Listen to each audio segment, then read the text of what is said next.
Tom stared at the pale blue woman standing in his apartment doorway, her silver eyes gleaming with an otherworldly hunger that made his skin crawl.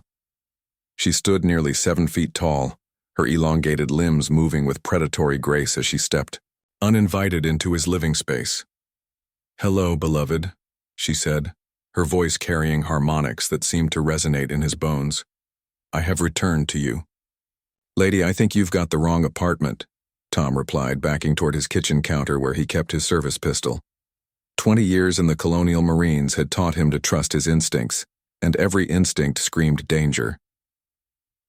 "Way," Creature laughed, a sound like wind chimes in a hurricane.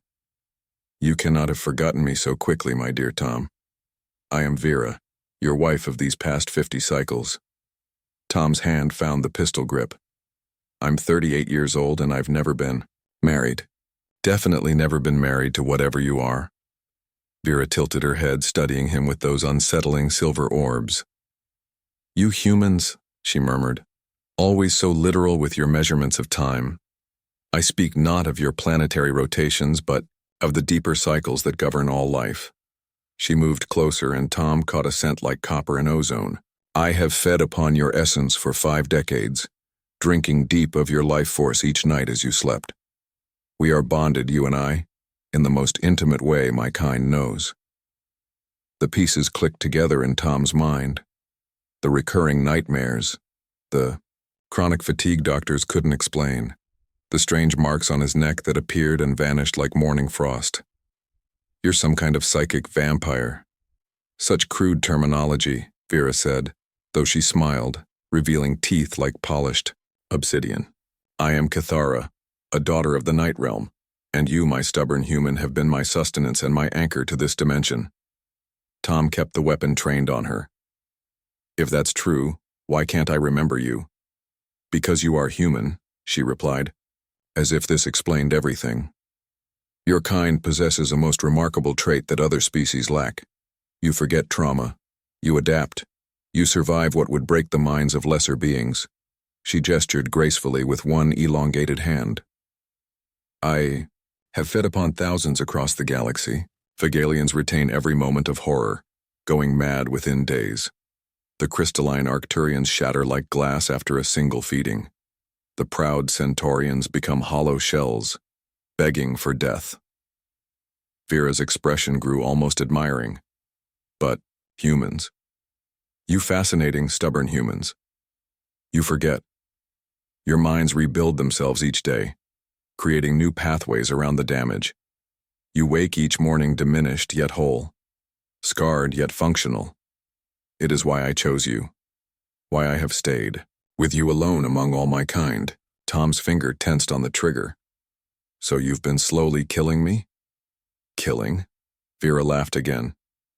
"My dear Tom, you were meant to die in that war on Proxima Prime 15 years ago. The plasma blast that should have vaporized you missed by mere inches because I pulled you aside in your sleep the night before, implanting the dream that made you take a different route to your patrol." She began pacing around him like a predator circling wounded prey. "The cancer that began growing in your liver 3 years ago simply vanished after I fed more deeply, taking the malignancy into myself. The heart attack you suffered last winter stopped because I shared my vitality with you in that moment." Tom's aim wavered. The cancer had disappeared. The doctors called it spontaneous remission, a medical miracle they couldn't explain. "You have lived longer and healthier than any human who has been bonded to my kind," Vera continued. "Other species die within months of first contact. But you humans, you endure. You adapt. You thrive even under conditions that would destroy civilizations." "Why are you telling me this now?" Tom demanded. Vera's expression grew serious. "Because the bonding period is ending. 50 cycles is the traditional length for a Cathara marriage bond. I must either release you or make the bond permanent." "And permanent means what exactly?" "You would retain your memories. You would see me, truly know me as I am. But you would also become something more than human. The feeding would no longer diminish you but strengthen you. We would share our existence across centuries." Tom kept the weapon steady. "And if I refuse?" "Then I release the bond, and you returned to your normal human lifespan. The next 15 years you were meant to live before I intervened." She paused.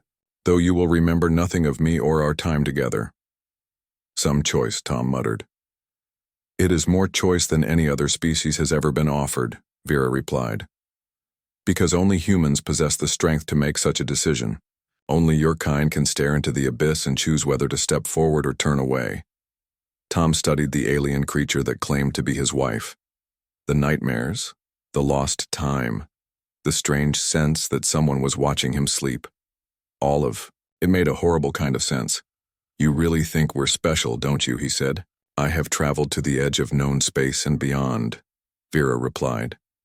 "I have seen empires rise and fall, witnessed the birth and death of stars, and in all my centuries, I have never encountered a species like humanity.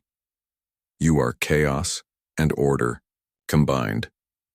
You are destruction and creation walking hand in hand. You are the universe's greatest paradox." Tom lowered the pistol slightly. "What happens to other humans if more of your kind show up?" "They will not survive the bonding," Vera said simply. "Only you have proven capable of withstanding our touch. Only you have shown the resilience to thrive rather than simply endure. So I'm what? Humanity's representative in your species' marriage? Mark it." Vera's laugh held genuine warmth this time. "In a sense, yes. My choice to bond with you has sent ripples through Kithra society. Many of my sisters now seek human partners. They will all fail, because they do not understand what makes you unique. And what's that? You do not break," she said simply. "You bend, you adapt, you forget what you must and remember what you need. You are the first species we have encountered that grows stronger under pressure rather than weaker." Tom looked at this creature who claimed to love him in the only way her kind knew how. "If I say yes, what guarantee do I have that you won't just drain me dry eventually?" "None," Vera admitted. "But you are human, Tom. You have survived wars, diseases, disasters, and 5 decades of feeding by a cosmic predator. If anyone can survive marriage to me, it would be you." Despite everything, Tom found himself smiling. "When you put it that way, it almost sounds like a challenge." "Everything with humans is a challenge," Vera replied. "It is what makes you irresistible." Tom set the pistol down on the counter and looked into his alien wife's silver eyes. "All right, Vera. Let's see. What happens when a human decides to stop forgetting?"